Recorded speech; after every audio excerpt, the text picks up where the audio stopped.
Welcome back to the deep dive. Look, if you're trying to quickly get your head around how people really push past what they think are their limits, you are definitely in the right place today. Absolutely. We're going deep. Yeah, deep into a source that isn't just, abstract ideas. It's got documented proof, hard-won proof that most limits, they're probably self-imposed. That's it, exactly. Mm-hmm. So our mission today is basically to pull out the main argument, the core thesis, and the most actionable, kind of gut-punching takeaways from these excerpts of David Goggins' book, Can't Hurt Me. Right. Master your mind and defy limits. Yeah, that one. And we're not just summarizing here. We want to break down the mental machinery Goggins says we all have, but, well, rarely use. And the source material jumps right in, doesn't it? It Yeah. lays out the claim. This isn't just his story. It's aimed squarely at your mind's limits, positioning the mind as, like, your ultimate weapon, not just a tool, a weapon. And what's really compelling is he doesn't just ask you to believe him. He basically throws his entire life on the table. The worst bits, the most extreme achievements, as, like, empirical evidence. Okay, let's unpack that. Because his life story, the context, it's absolutely the foundation for everything he asks or maybe demands of the reader. It really is. It gives him this unique credibility, doesn't it? Built purely through, well, often unbelievable hardship and sheer will. Precisely. Yeah. His whole philosophy, this idea of mental fortitude, it stands on three incredibly hard-won pillars from his life. Okay, what are? First, there's the brutal childhood he went through. We're talking poverty, abuse, just awful stuff. That really set the stage for him needing just incredible resilience simply to get through it. So his argument starts there. If he overcame that baseline trauma. Then maybe the average daily struggle is more manageable than we think. Yeah. That's part of it. Okay, that's one. What's next? Then you have his time in Navy SEAL training, Hell Week, all of it. A crucible designed to break people physically and mentally. And most people do break. Exactly. But he treats those experiences less like just achievements and more like lab tests on human will, pushing the boundaries. And the third pillar. And this is maybe the most famous part, his history of just completely absurd endurance feats. Like the ultramarathons. Yeah, running ultramarathons, sometimes on stress fractures, serious injuries, or setting world records for pull-ups while, dealing with kidney issues. These aren't just stories. They're the proof points for the book's whole premise. Okay, hang on, though. Running hundreds of miles on stress fractures. That sounds, frankly, like self-destruction, not really a philosophy someone, working a desk job should adopt. That's a fair question. How does he frame that kind of extremity so that, say, I, just trying to tackle a big project at work or stick to a fitness plan, can actually use it? How did it scale down? That's the key distinction, I think. He uses the extremity precisely to remove any doubt about what the mind is capable of. He's essentially saying, look, if the mind can force a body to keep going when every biological signal, all logic is screaming STOP, Right. then the limits you feel in your everyday life, like the boredom after 20 minutes of studying or the anxiety before a presentation, those are almost purely mental negotiations. He's showing the absolute upper limit, so you can't argue with the possibility of pushing past your smaller hurdles. So he's shown the proof, monumental proof that the mind can override perceived limits. So with that credibility established, where does he tell us to start? What's the first, actionable thing he gives us? Okay, so that brings us straight to the 40% rule. This is probably the single most crucial practical concept in the whole book. The 40% rule. Yeah, because it gives you a specific number, a measurable idea for pushing past that feeling of being totally spent. It's the big aha moment for a lot of readers. Okay, define it clearly for us. What exactly is the 40% rule? Goggins basically states that when your mind is screaming at you, telling you emphatically, you have to stop, you're done, you cannot possibly do any more, whether that's physical, mental, emotional. That quitting point. That exact point. He says you are often only at about 40% of your actual untapped potential. Wow. 40%. That means a full 60% of our capacity is just left on the table because our mind threw up a white flag. That's the idea. We hit a mental boundary, a sort of comfort ceiling we've accepted. So if you're trying to, say, learn coding for your job, and after 6 weeks you feel completely burnt out. Goggins is saying you've likely only used a fraction, maybe 40% of your real learning capacity. That completely reframes burnout and failure too, really. It really does. It forces you, the reader, to consider that hidden potential.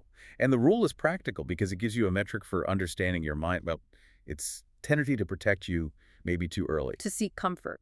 Right. Long before the body or your actual capacity is truly maxed out.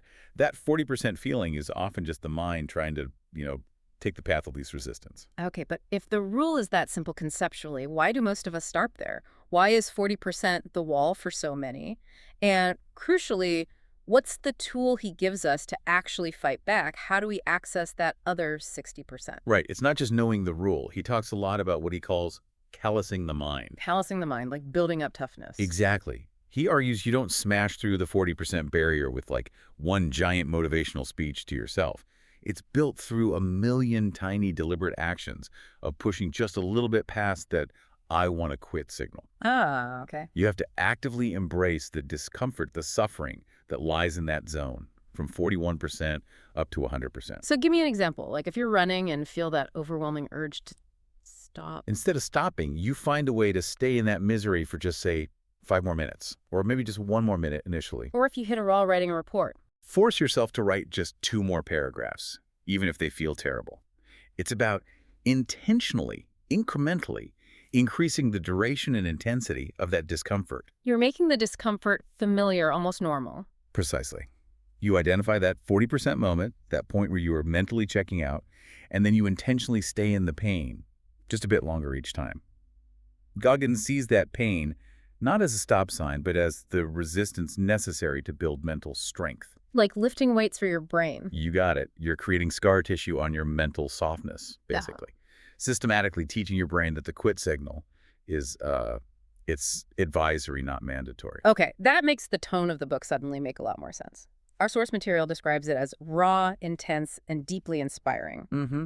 But it also says, crucially, it doesn't just motivate you, it demands action. That demanding tone feels necessary now. Absolutely. The tone isn't just passive inspiration. It's like, okay, here's the theory, now go do it. It jumps straight to application. Which speaks to someone who really wants practical steps.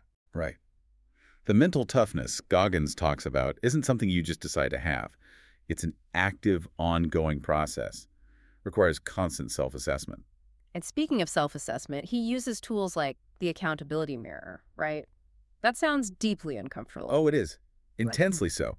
The accountability mirror, the way Goggins describes it, it's about forcing yourself to look, literally, sometimes at your biggest flaws, your go-to excuses. Writing them down. Yeah, writing down the harsh, maybe ugly truth about what you need to fix.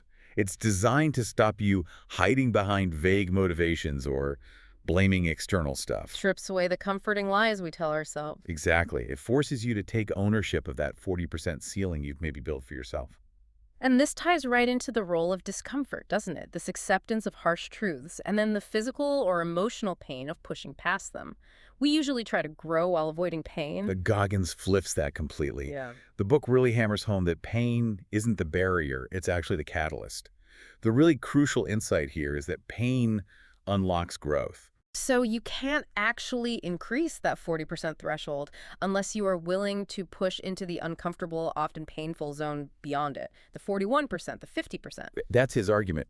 Pain is just the feeling of adaptation happening, your body or mind adjusting to a new level of stress. So if you avoid the physical pain of running that extra mile, mile 41, you never find out you could actually run 42. Right. And if you avoid the, say, psychological discomfort of having a difficult conversation with your boss about a flawed plan. You never develop that leadership muscle, that ability to handle conflict constructively. Yeah. The pain is actually proof that adaptation is occurring. So it completely reframes the whole thing. You stop asking, how do I avoid this feeling? And start asking, okay, what capacity, what lesson is this discomfort trying to unlock for me right now? Okay, this is where it all starts to come together, isn't it? We've got the foundation, his life is proof. We've got the framework, the 40% rule. We have the method callousing the mind, demanding action, the accountability mirror, and the necessary ingredient, accepting pain. So what's the ultimate barrier Goggins is really asking us to confront when you synthesize all of that? It really distills down to one single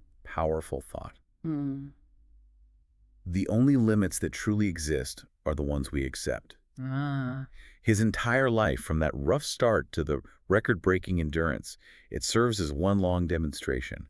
Proof that physical fatigue, emotional trauma, outside pressure, those are real, but there are secondary concerns. Secondary to what? Secondary to the mental permission slip you write for yourself to stop, to operate below your full capacity. Yeah. The ultimate barrier is your own acceptance of limitation. So the real challenge isn't just about running farther or working harder. It's an intellectual and emotional challenge. Be honest with yourself about what you're really capable of. Exactly. And that conclusion is profound Yeah. because it means every time we feel that resistance, that urge to quit, we're not actually hitting an endpoint. We're hitting a warning sign. Yeah, maybe just a signpost, a signal that we are currently choosing to stop ourselves short of what might be possible. Okay, so this deep dive, it's given us some powerful tools, some ways to think about challenging that tendency to just accept the limit. So what does this boil down to for you, the listener? What are the key nuggets to take away? Well, I think we have nailed down three essential takeaways. First, your mind truly is your most powerful weapon. It's capable of defying what seem like concrete physical or psychological walls. Okay, mind as weapon. I got it. Second, you've got to be hyper aware of that 40% rule, that feeling of I'm completely done. That's often the halfway point or even less. You likely have 60% more in the tank. The 40% deception. Right. And third, and this is maybe the hardest pill to swallow, pain is necessary. It's not just an obstacle. It's the very mechanism that unlocks growth.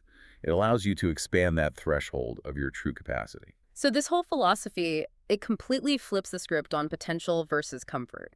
It's asking us to stop needing comfort before we can succeed. And maybe even start seeking discomfort as proof that we're making progress. Which implies, kind of uncomfortably, that if you are totally comfortable right now, You're almost certainly operating well below that 40% potential mark. Maybe way below. okay, that leads us perfectly into our final provocative thought for you to chew on.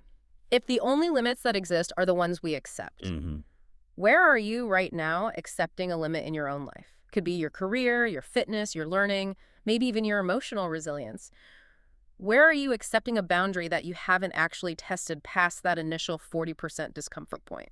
Think about that untapped 60% you might just be leaving dormant. Yeah. What could you do with that? It's a powerful question to carry forward, definitely. Thank you for joining us for this deep dive. Now go challenge some limits.